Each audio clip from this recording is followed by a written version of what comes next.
So yes, welcome back. I think I walked around and listened in on some of the industry discussion groups, and it looked, I was very impressed with the level of engagement that was going on. It looked like there were a lot of great conversations happening, so really excited about that. So everyone, my name is Mary Alice McCarthy, and I am the director on the Center in Education and Skills at New America. And for those of you not familiar with New America, we are a nonpartisan think tank located a little bit down the street here. And our mission is that we are dedicated to the renewal of American politics and prosperity in the digital age.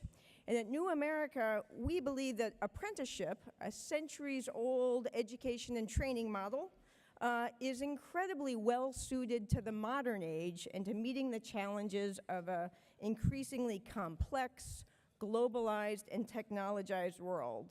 So Noel Ginsburg told us today that apprenticeship is the next big thing, and we couldn't agree more. We think apprenticeship is a way of the future. So I am just thrilled to be here today, and at New America, we are thrilled to be organizing this conference with our partners at the National Skills Coalition, with our 9 sponsoring partner organizations, and with the support of 5 generous funders who've made it possible for us all to be here today. So again, a big thank you to all of them for all the hard work and all the support. But mostly, a big thank you to all of you. As I said, we've just been absolutely blown away by the response to this conference. We are over capacity, which is a wonderful problem to have when you're throwing a conference in Washington, D.C. So thank you, and I think we can all take heart in that. So, and thank you. So first, a quick announcement. Now, if you look at your programs, you're going to see that we were hoping to have Senators Scott of South Carolina and Senator Booker from New Jersey here with us today. Unfortunately, they have not been able to make it. As I'm sure you know, both of these senators are big supporters of apprenticeship.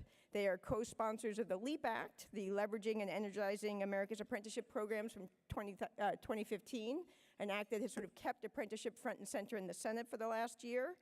Both senators convey their condolences. They also convey their thanks to you for all your work. As you may have noticed, there's a few things happening on Capitol Hill today. And we do want to make sure that both those senators are there to be able to vote on our spending bill. That, thanks to them and all of our other allies in the Senate and the House, does include that $95 million to continue supporting apprenticeship. So thanks for that.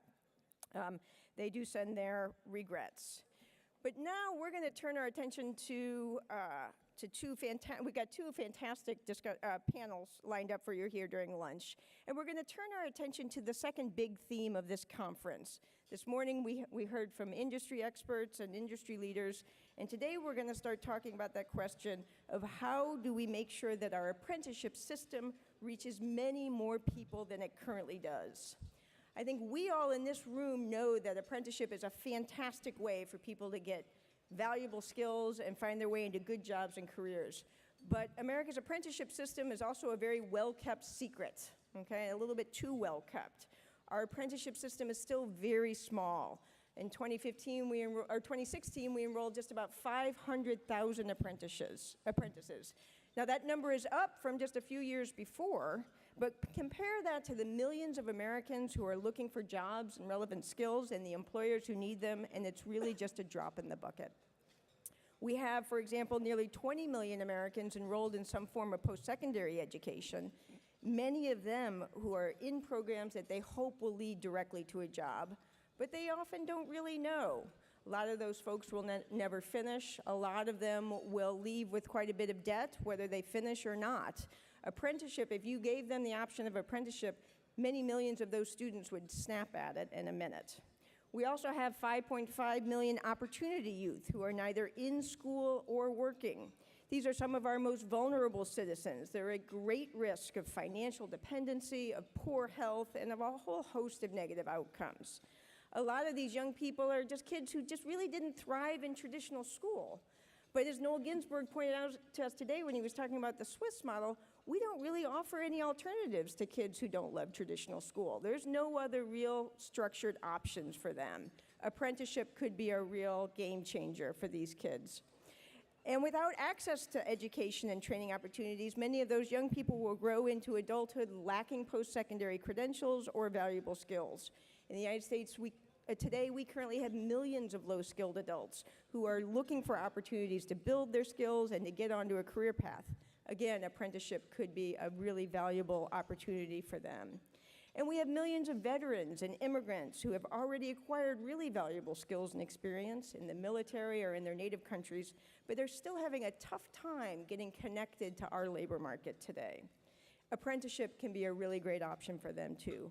So there are millions of people out there that could be benefiting from apprenticeship, as well as lots of employers, but we're not currently reaching them.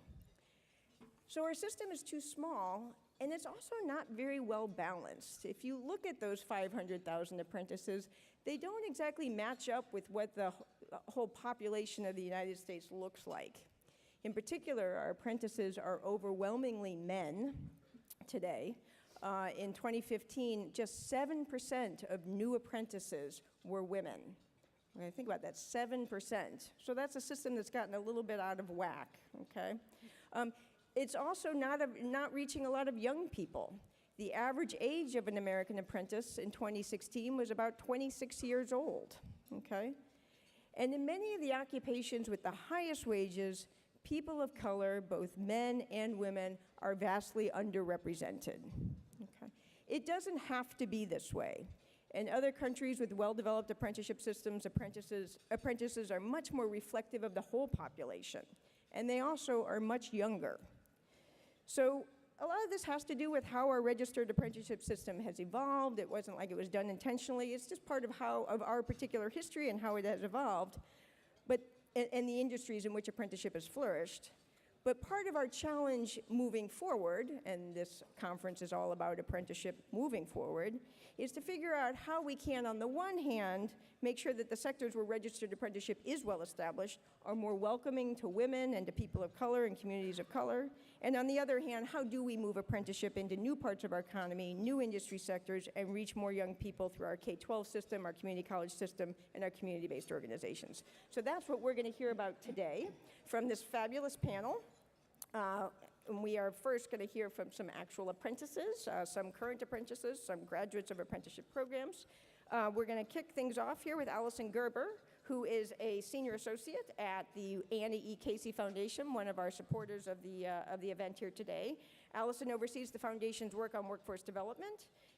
Her work focuses on promoting collaborative approaches to improving employment outcomes for low-income families. And prior to joining the foundation, Allison was the executive director of Washington, D.C.'s Workforce Investment Council.